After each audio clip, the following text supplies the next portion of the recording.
Yeah, we're talking about that thing you ignore till you see a cop.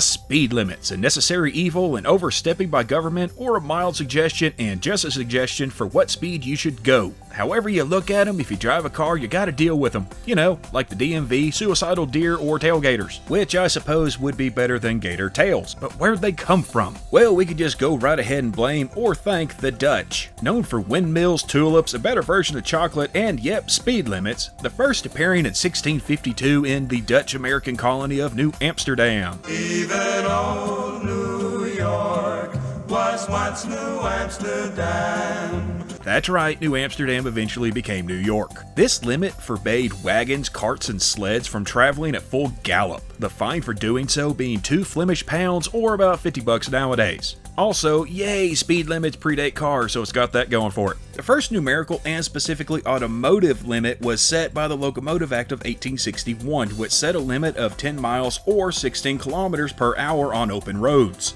This was dropped 4 years later in the Red Flag Act to 2 miles an hour in town and 4 miles an hour in the country, then raised by the Locomotives on Highways Act of 1896 that raised it to 14 miles an hour. I had to make sure I mentioned that last one because, I mean, come on now, the Locomotives on Highways Act, who named that thing? Now, you may be wondering why all these British limits are in miles, and that's because Britain didn't actually adopt the metric system until 1965. By the way, the metric system was created in France in the 1790s, and if you know anything about France in the 1790s, you know they had a lot going on, and not just Beauty and the Beast. Yeah, Beauty and the Beast took place during the French Revolution. Think about that for a second. Okay, moving on. Speed limits jumped the pond in 1901 when Connecticut created the city limit of 12 miles an hour and country limit of 15. Speed demons, I tell ya. This quickly caught on and most states followed suit.